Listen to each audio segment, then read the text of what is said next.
Hello guys, magandang hapon po sa ating lahat. Magandang hapon po ng Sabado sa ating lahat.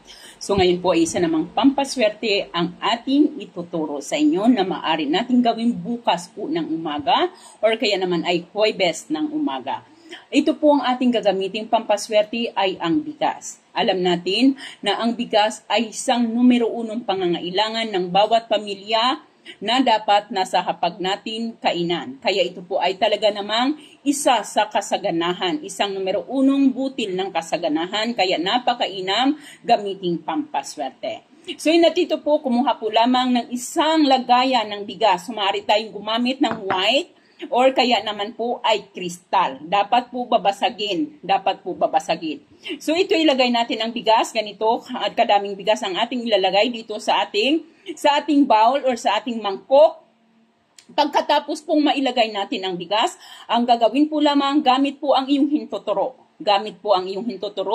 Ay mag-drawing or mag-ukit kayo ng bilog. Ang bilog po ito naman po yung sumisimbolo ng walang hanggang kasaganahan.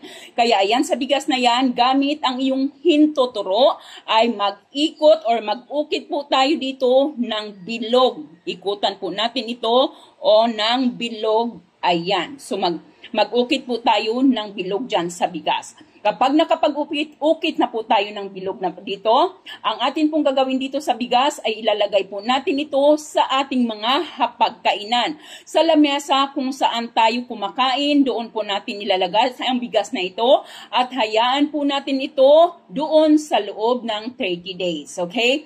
Pagkalipas ng 30 days, kung sa tingin mo ay maayos pa ang bigas, pwede pa itong saingin, hugasan po lamang mabuti at maaari na natin itong gamitin.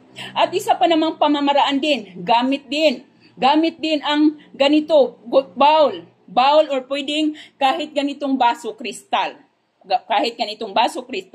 Or maaari tayong gumamit ng mas maliit pa nito guys, depende po sa inyo.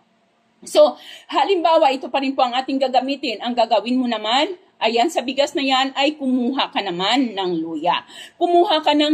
Ito yung ating luya na pinapaniwalaan ding isa ding mainam na pang-akit ng swerte. Ilagay mo lamang ito sa gitna, ganyan. Itusok mo sa gitna ang ating luya at ilagay mo naman ito sa inyong mga altar, okay? Sa inyo namang mga altar ninyo ito ilalagay. At isa pa pong pamamaraan, kumuha po ng 8 butil ng bigas. 8 butil ng bigas, ibalot mo ito sa isang dahong laurel, sa isang pirasong dahon ng laurel. Tiyakin na 8 piraso po ang inyong nakuha. 8 pirasong butil ng bigas, ibalot mo ito sa pulang pouch. Ibalot sa laurel and then ilagay ninyo sa pulang pouch at ilalagay ninyo sa itong mga wallet. Ito naman ang maaari nating gamitin bilang pampaswerte sa ating mga pitaka. Maaari po natin itong gawin ng Huwebes or kaya naman po ay Linggo po ng umaga.